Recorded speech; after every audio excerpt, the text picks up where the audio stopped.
The night the door closed was not a punishment. It was physics. Think about the 10 virgins not as theological symbols, but as people standing in a darkened courtyard holding lamps, waiting for the same bridegroom. You could not have told them apart. All 10 knew who he was. All 10 had made the journey. All 10 had lamps. From the outside there was no visible distinction, no mark, no obvious sign of readiness or unreadiness. The only difference between them was invisible, and it would remain invisible until the moment darkness required everything they had, and then, in that single moment, become the only thing that mattered. We live in a world where virtually everything can be shared, files sent in seconds, money transferred across continents, knowledge downloaded, copied, forwarded. If someone has something you need, there is almost always a way to access it in minutes.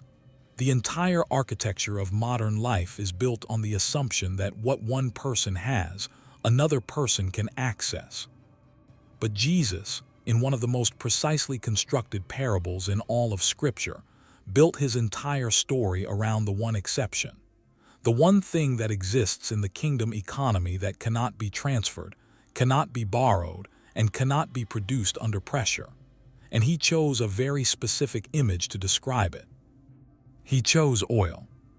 If you are a believer paying attention to the times, someone who senses that something is shifting in the world and wants to be genuinely ready, not just externally prepared, what this parable reveals will change the way you think about spiritual readiness.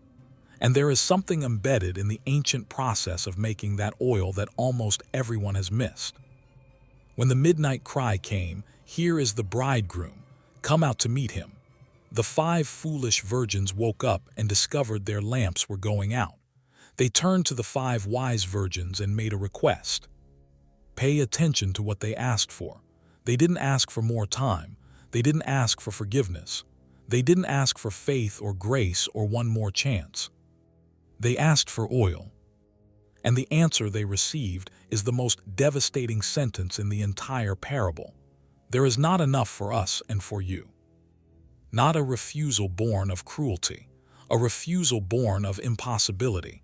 You cannot give what cannot be given, and what cannot be given is what determines everything at midnight. In the ancient Near East, oil was not something you purchased quickly. The process of producing it was built entirely around time and pressure. Olives had to be harvested at precisely the right moment, then washed, sorted, and brought to the press. The crushing itself was slow, heavy millstones rolling over the fruit, rupturing each cell, releasing the first flow. Then the pulp was collected into fiber mats and pressed again and again under increasing weight. The finest oil, the purest, the most valuable, came from the final pressing. You could not rush it. There was no shortcut. Every attempt to accelerate the process produced inferior oil or nothing at all. Jesus chose this image with precision. He was not describing something that could be found in a moment of crisis. He was describing the irreducible product of slow, invisible, patient process, something that could only be carried into the midnight hour from the days before it. This is where the question of prophetic readiness becomes personal, because there are things we do in the Christian life that look like oil-filling, but aren't. The person who reads Scripture to complete a reading plan is not the same as the person who reads until a verse stops them, until something in the text presses on them like a weight they have to sit with. One produces familiarity. The other produces instinct. From the outside, they look identical. At midnight, they burn differently. The person who prays every morning by speaking words into the air is not the same as the person who has learned to wait in that quiet, who has experienced enough of that discipline to know the difference between talking at God and being in His presence. One produces consistency. The other produces intimacy. The person deeply embedded in a Christian community is not the same as the person personally rooted in God. One has proximity to the fire. The other carries it.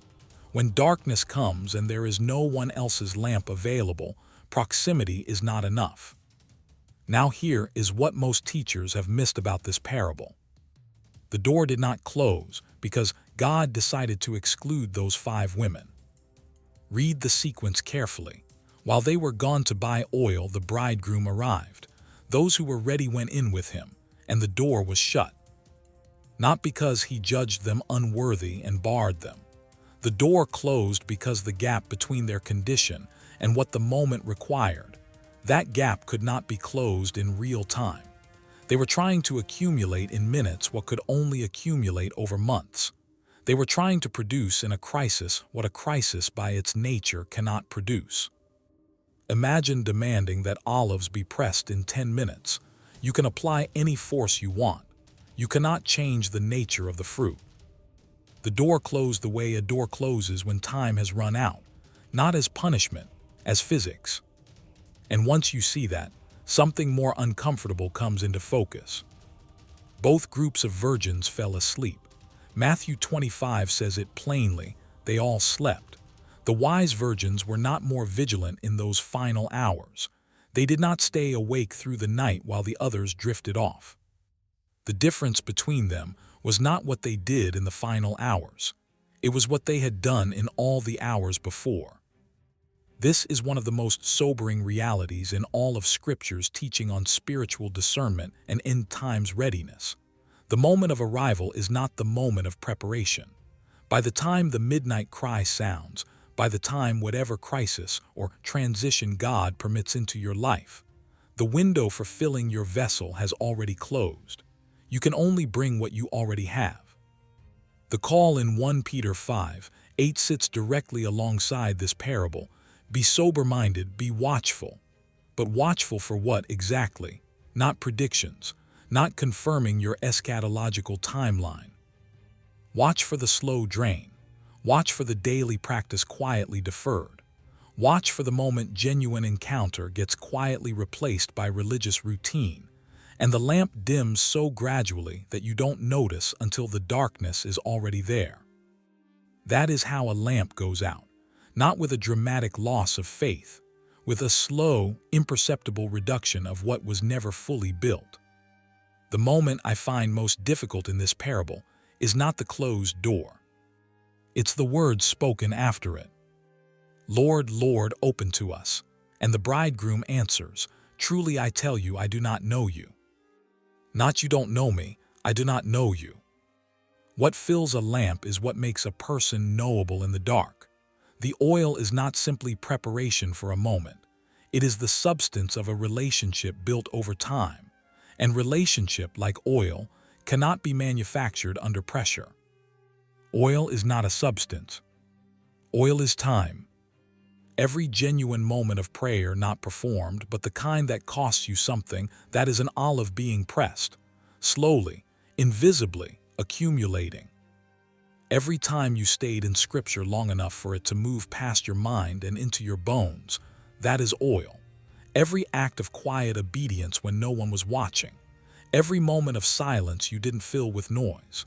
Every choice made toward God in the ordinary, unremarkable days that didn't feel like they mattered.